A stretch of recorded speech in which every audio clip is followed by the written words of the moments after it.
우리 예수님이 사대교회를 부시고 한탄하시고 또 한탄하시면서 편지를 쓰신 거예요. 살은 것 같았는데 죽었구나. 그럼 살은 것 같았는데 이것은 사람이 보는 거예요.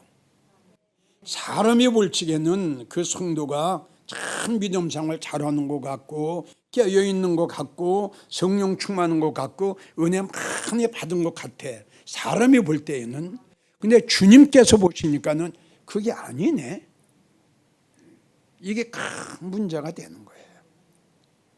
우리가 믿음 생활을 하다가 우리의 믿음이 떨어질 때가 있어요. 그리고 우리의 믿음이 약해질 때가 있습니다. 또 아주 그냥 부지런할 때가 있고 또 게으를 때가 있어요. 이게 우리 인간의 연약함이에요.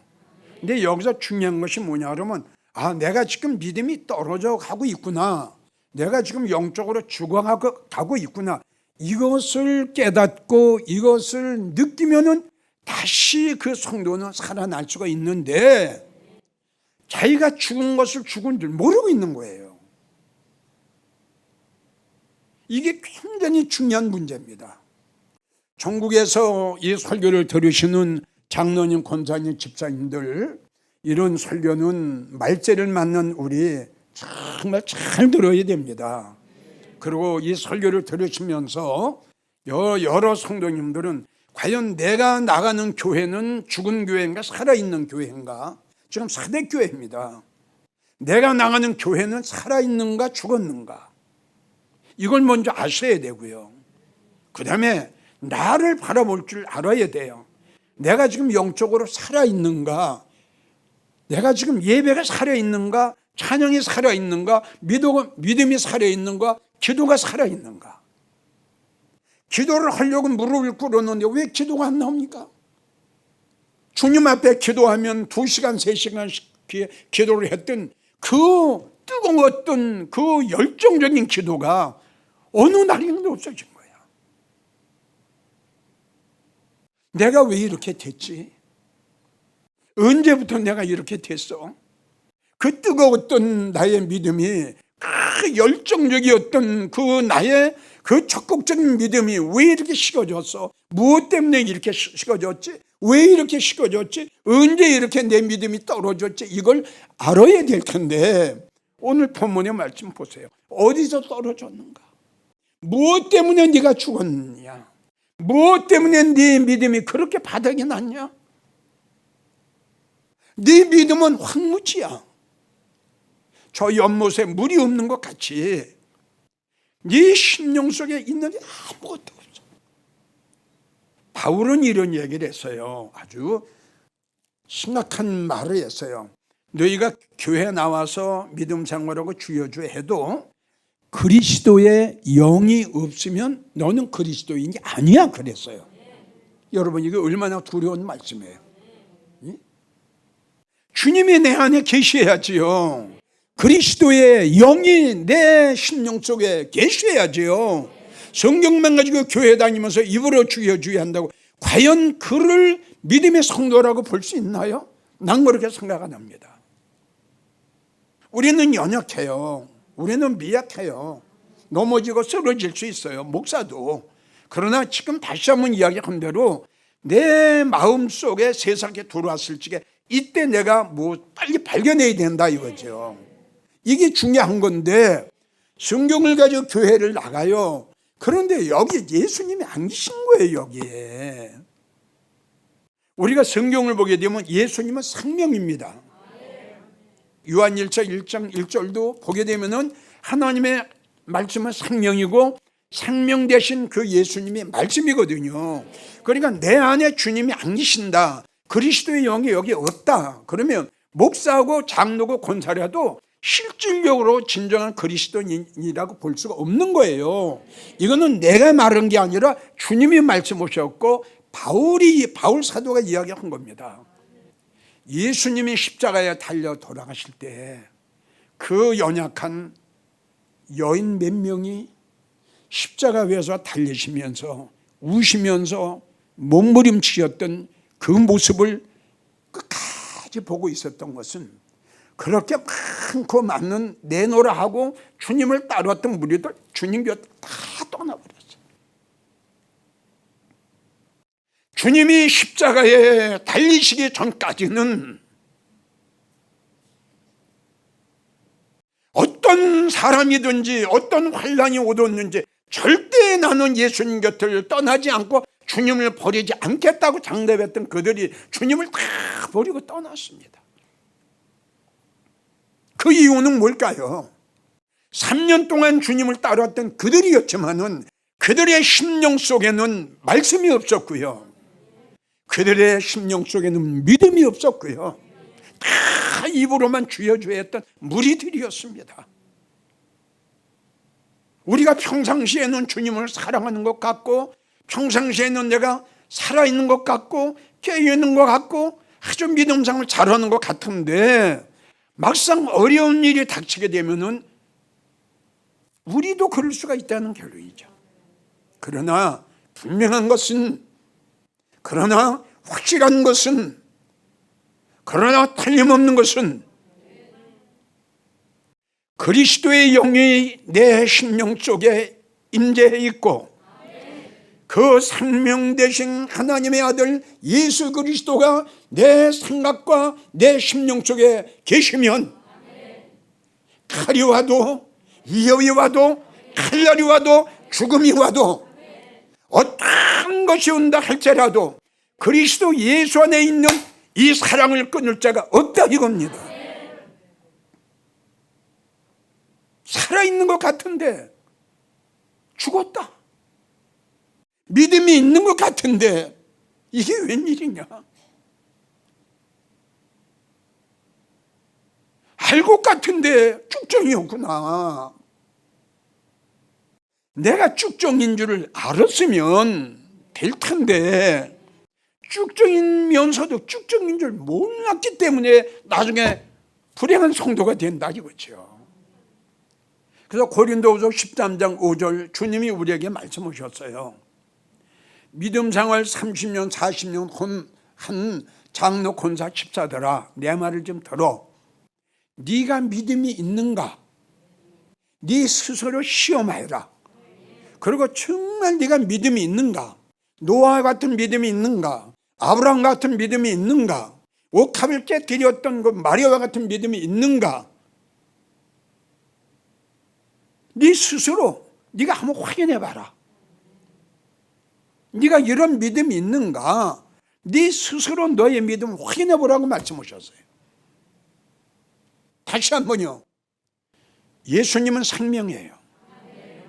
사대교회에 죽었어요. 교회예요. 죽었어요. 생각해 봅시다. 주님이 계셨는데 왜 죽나요? 이 교회에 주님이 계시고 생명 되신 주님이 계세요. 생명 되신 말씀이 있어요. 이 교회가 어떻게 죽어요? 주님이 안 계세요. 생명이 없어요. 죽었지요. 자, 성경을 보게 되면 죽은 자를 많이 말씀하셨어요. 디모데전서 5장 6절을 보면 일락을 좋아하는 자는 사는 것 같은데 죽었다. 같은 말씀이에요. 그러니까 일락이라고 하는 것은 뭐냐 그러면 예수님보다 세상을 더 사랑하는 거예요. 우리 기독교인들은, 우리 믿음 생활하는 우리 모두는요, 하나님이, 예수님이 우리에게 말씀하시기를 이 세상의 모든 것은 다 예수님 밑에, 하나님 밑에 둬야 돼요. 에베소 5장 14절을 보면 잠자는 자여 죽은 자들 가운데서 빨리 일어나라. 이 영적으로 잠든 자를 우리 예수님이 죽은 자로 말씀하셨어요. 자, 마태복음 8장 22절을 보면은 예수님의 제자 중에 한 제자의 아버지가 세상을 떴어요. 참 이런 말씀이 우리에게 굉장히 중요한 말씀입니다. 자, 예수님을 따랐던 제자들이 아버지가 돌아가셨어요. 그러니까 이제 제자가 예수님 앞에 찾아갑니다. 예수님, 우리 아버님이 돌아가셨는데 장사 좀 지내고 올게요. 그랬더니 예수님 말씀하신 거 보세요. 야, 죽은 자가 죽은 자 장사 지내고 하고 산 너는 나를 따라 그랬어요. 여러분, 죽은 자가 무덤을 어떻게 파요? 죽은 자가 죽은 자를 어떻게 합니까? 근데 여기서 이건 지금 여러분들에게 말을 하는 것은 죽은 자는 육적인 죽은 것이 아니라 믿음이 죽은 자를 지금 이야기하는 거예요. 그러니까 믿음이 죽은 자예요. 영혼이 죽은 자죠. 마태복음 23장 27절 화 있을진저 외식하는 바리새인들이여 회칠한 무덤 같으니 겉으로는 참 아름답게 보이나 그 안에는 죽은 사람의 뼈가 가득 찼대. 우리 목사님들은 이런 말씀을 잘 기억을 해야 돼요. 그러니까 이 말씀 속에서 우리가 뭘 발견해야 되느냐. 우리 예수님은 이 겉으로 보이는 교회를 중요시 여기는 게 아니구나. 이걸 우리가 알아야 돼요. 보세요. 겉으로는 아름다우나 이게 죽은 교회예요. 무덤 같은 교회예요. 겉으로는 살아있는 것 같고 겉으로는 깨어있는 것 같고 겉으로는 뭐가 생명이 있는 것 같은데 그 안에 보니까 죽은 사람들의 뼈가 가득 찼어. 에스겔 18장 4절을 보면 범죄하는 그 영혼은 죽으리라. 영혼이 죽는 거예요. 영혼이. 이 육체가 죽는 게 아니라 영혼이 죽는 거다 이겁니다. 범죄하는 그 사람은 그 영혼이 죽으리라. 그래서 창세기 2장 17절을 보면 우리가 하나님께서 아담과 하와에게 저걸 먹으면 너는 정령? 그런데 아담과 하와가 그걸 먹었어요. 죽었어요? 안 죽었어요? 안 죽었지요. 육은 안 죽었어요. 육은. 아담과 하와가 죽었어요? 하나님이 네가 저걸 먹으면 죽어. 그건 지금 에스겔 여기 범죄하는 그 사람은 그 영혼이 죽으리라 했잖아요. 아담과 하와의 영혼이 죽은 거예요. 요한복음 5장 25절을 보면 죽은 자들이 하나님의 아들의 음성을 들을 때가 오나니 지금이다. 다음 하시는 말씀이 그 말씀을 듣는 자는 살아나리라. 왜? 하나님의 말씀은 생명 아닙니까? 하나님의 아들의 말씀을 들으십시오. 그래야 여러분들 살아납니다. 믿음이 살아납니다. 영혼이 살아납니다. 찬양이 살아납니다. 기도가 살아납니다. 아멘이 살아납니다. 하나님의 아들의 음성을 들어야 살아난다. 영적으로 죽었으면 잘 들으세요. 영적으로 죽은 자들은 제일 첫째 감각이 없어요. 자, 죽은 자 꼬집으면 아파요? 감각이 없죠. 왜 감각이 없어요? 죽었어요. 에베소 4장 19절 보면 저희가 감각 없는 자 되어 감각이 없어요. 자신을 방탕에 방임하여 모든 더러운 것을 욕심으로 행하되 몰라요. 방탕했어요. 잠언 23장 35절 내가 스스로 말하기를 사람이 나를 때려도 아프지 아니하고 사람이 나를 상하게 하여도 내게 감각이 없구나. 참 이 설교를 한번 깊이 한번 마음으로 들어보세요. 예? 꼬집었어요. 아프질 않는 거예요. 왜라고요? 그렇죠. 감각이 없죠. 왜 감각이 없어요? 죽었잖아요. 예레미야 5장 3절을 보면 하나님께서 그들을 그냥 이스라엘 백성들이에요. 하나님께서 그들을 치셨을지라도 그들이 아픈 줄을 몰랐다. 하나님께서 이스라엘 백성들을 치셨는데도 아플 줄을 몰라요. 깨닫질 몰라요. 이번에 근 2년 동안 하나님께서 이것을 통해서, 코로나 바이러스를 통해서 우리 한국교회에 무엇인가 잘못된 것이 많고, 하나님의 영광을 가리운 것이 너무 많고, 하나님을 배역하고 하나님을 배신하고 하나님의 말씀을 거역한 것들이 너무 많기 때문에, 이렇게 하나님의 영광을 가리우면서도 깨닫지 못했기 때문에 하나님께서 이번에 코로나 바이러스를 통해서 우리에게 때리시고 치시고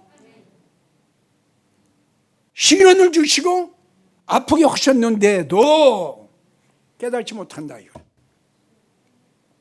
이사야 38장 보세요. 우리 하나님께서 이사야 선지자를 통해서 시세야 왕에게 너 잘못한 게 많아. 오늘 밤에 내가 너의 생명을 거둬갈 거야.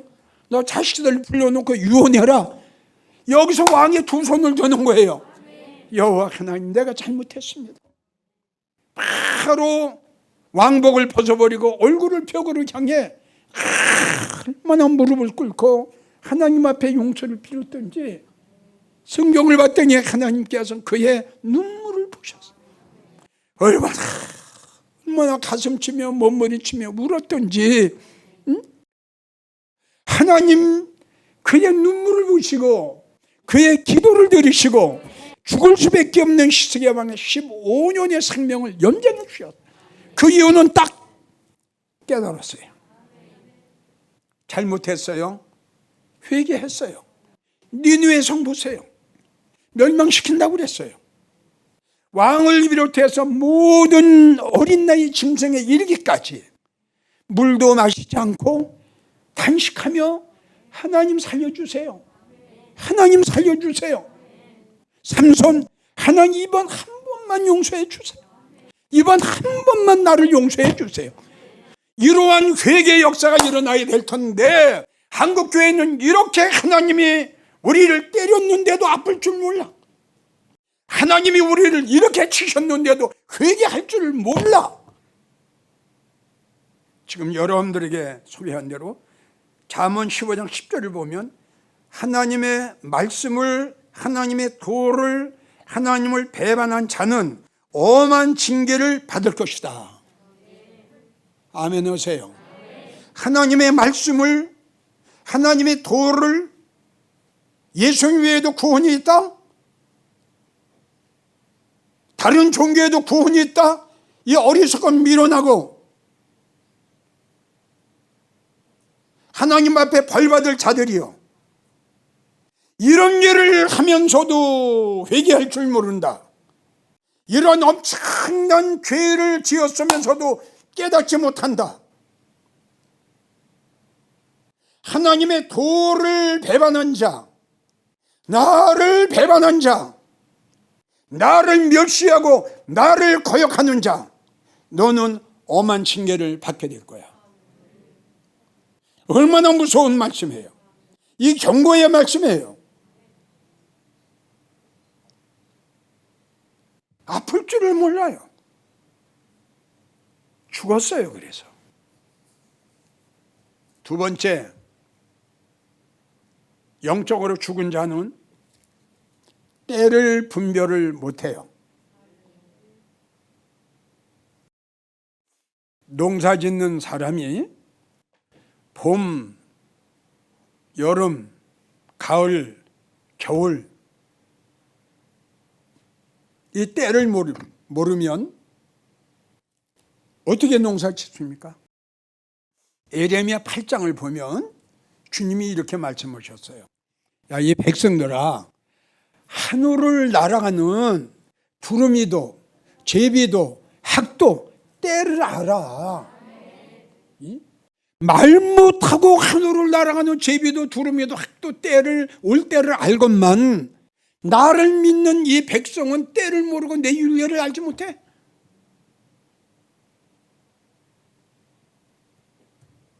우리 마지막 때 살아가는 성도들은 이 때를 아는 것이 상당히 중요합니다. 누가복음 17장 26절을 보면 우리가 살고 있는 때가 두 때예요. 노아의 때에 그다음에 노새 때. 그러니까 여러분들은 잘 알죠. 노아의 때에 하나님이 홍수를 내려서 심판하셨는데 왜 심판하셨다? 사람의 죄악이 관영해서. 소돔과 고모라 성은 유황불로 멸망을 했는데 왜 하나님의 유황불로 멸망을 시키셨느냐? 음란해서. 보세요. 지금 얼마나 악하고 동성애. 이게 국회에 통과되면 어떻게 될 거예요? 그리고 로마서 13장 11절 지금은 자다가 깰 때. 지금 자다가 깰 때예요. 자, 에베소 5장 16절 우리가 살고 있는 때가 어떤 때냐? 악한 때. 너희는 세월을 아껴라 때가 악하니라.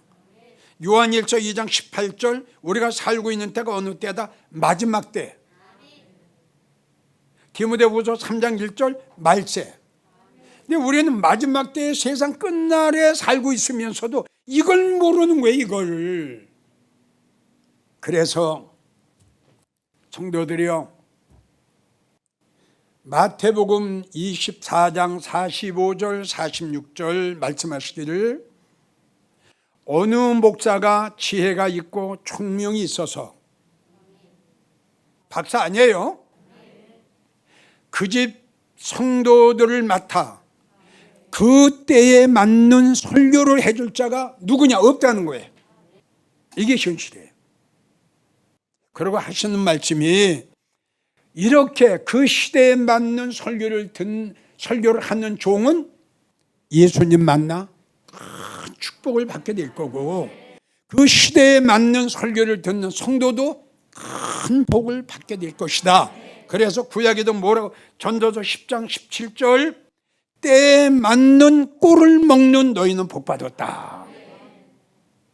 다시요, 결론입니다.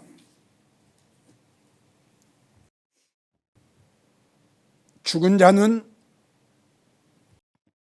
하나님이 때려도, 하나님이 아프게 하고, 하나님이 치셔도 감각이 없습니다. 왜? 죽었습니다. 하나님이 이렇게까지 우리 한국교회에 이렇게까지 아픈 일을 하셨는데 회개할 줄 몰라요.